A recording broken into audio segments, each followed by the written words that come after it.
Normal students আজি আমি পঢ়িম ক্লাছ 10 মেথ চেপ্টাৰ নম্বৰ 14 পৰিসংখ্যা। তো স্টুডেন্টস এইটো চেপ্টাৰৰ সকলোবোৰ অনুশীলনীৰ সকলোবোৰ অংক কৰিছো। আজি আমি তোমালোকক উদাহৰণ নম্বৰ 1 কৰি দিম। তাৰ আগতে তোমালোকক কেইটামান ফৰ্মুলা দেখুৱাই দিম চাবা। তো স্টুডেন্ট তোমালোকৰ কিতাপৰ 339 সাৰাংশ চাবা।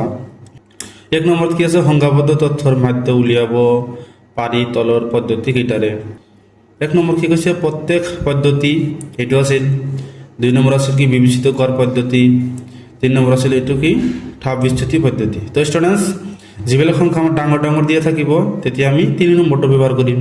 যেটো আমাৰ মিডিয়াম দিয়া থাকিব, ইমান ডাঙৰ নহয় ইমান সৰু নহয়, তেতিয়া আমি এইটো ব্যৱহাৰ কৰিম। আৰু যেতিয়া একেবাৰে সৰু সৰু থাকিব তেতিয়া এইটো ব্যৱহাৰ কৰিম। তুমি তিনিটাৰ এটা ব্যৱহাৰ কৰিলে হ'ল।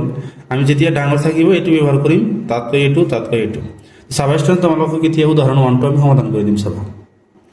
তো স্টুডেন্ট উদাহৰণ নম্বৰ 1ত কি কৈছে চাবা। তলৰ তালিকাত এখন বিদ্যালয়ৰ 30 জন দশম শ্ৰেণীৰ ছাত্ৰই 100 নম্বৰৰ গণিতৰ প্ৰশ্ন কাকতত এখনত পোৱা নম্বৰ সন্নিৱিষ্ট কৰা হ'ল। ছাত্ৰসকলে লাভ কৰা নম্বৰৰ মাধ্য নিৰ্ণয় কৰা। মাধ্য উলিয়াব কৈছে। মাধ্যৰ ফৰ্মুলা আমি 3টা জানো, তোমালোকক অলপ আগতে দেখুৱাই দিছোঁ। তাৰপিছত এইটো কি, সৰু সৰু সংখ্যা। এতিয়া আমি কি কৰিম, 1 নম্বৰ ফৰ্মুলাটো ব্যৱহাৰ কৰিম চাবা। লাভ কৰা নম্বৰ এক চাই ধৰিছে, এইটো কিমান আছে 10, 20, 36, 40 ডট এনেকুৱা দি আছে। ছাত্ৰৰ সংখ্যা এইটো কি আছে FI এনেকুৱা দি আছে। তো স্টুডেন্ট এইটো আমি কি ধৰিম, শ্ৰেণী অন্তৰাল ধৰিম। এইটো আমি কি বাৰম্বাৰতা ধৰিম। এইটো সদায় আমি কি শ্ৰেণী অন্তৰালে ধৰিম চাবা। তো চাবা স্টুডেন্ট যেটা আমি লিখি লৈছোঁ, তোমালোকে কি কৰিবা, এইটো শ্ৰেণী অন্তৰাল লিখিব পাৰা বা লাভ কৰা নাম্বাৰ লিখিব পাৰা। এইটো আমি কি জানো, XI জানো আমি। এটা তোমালোকৰ ছাত্ৰ ছাত্ৰীৰ সংখ্যা দিয়া আছে, এটা তোমালোকে বাৰম্বাৰতা লিখিব পাৰা। এতিয়া আমি কি কৰিম, এই দুটাটো আমাক দিয়া আছে, এটা আমি কি কৰিম, এইটো আৰু এটা আমি পূৰণ কৰি দিম চাবা। 10 আৰু 1 পূৰণ কৰিলে কিমান হ'ব, 10 হ'ব। এইটো কিমান হ'ব, 20 হ'ব। এইটো কিমান হ'ব, 3 6 গুণ 18 8 থাকে 1, 3 3 গুণ 9 থাকে 10। তাৰপিছত এইটো কিমান হ'ব, 0 4 4 গুণ 16। তাৰপিছত এইটো কিমান হ'ব, 3 5 গুণ 15। তাৰপিছত এইটো কিমান হ'ব, 6 2 গুণ 12 2 হাত থাকে 1, 5 2 গুণ 10 আৰু 11। তাৰপিছত এইটো কিমান হ'ব, 0 4 6 গুণ 24।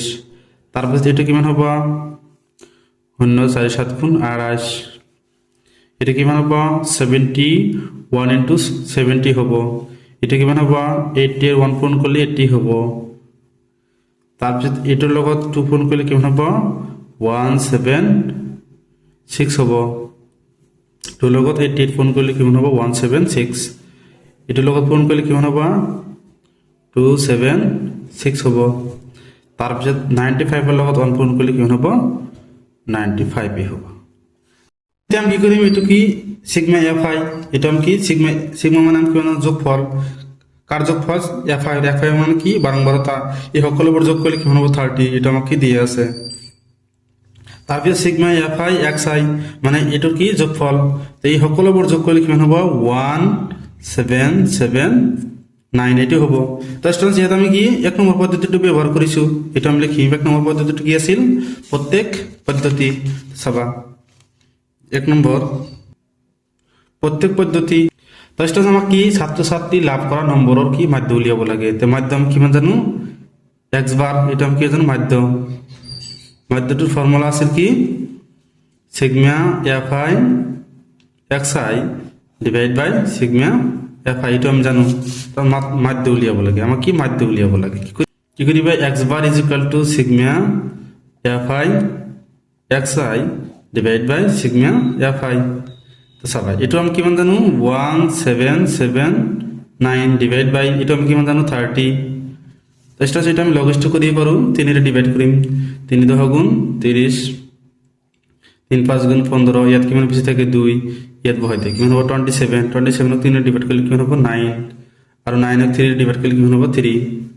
কিমান পালো আমি, 593 ডিভাইড বাই 10। তো আমি 10 ৰে যদি এইটো ডিভাইড কৰি কিমান পাওঁ, 5.9.3 এটা পাম। যেহেতু ইয়াত আছে কি শূন্য, পইণ্টটো ইয়াত আছে, ভাগ কৰিলে কি পইণ্টটো ইয়াত আহিব। যিমানটা শূন্য থাকিব সিমানটা বাওঁফালে যাব। তেনেহ'লে কিমান পাইছোঁ আমি মাধ্য, 5.9.3।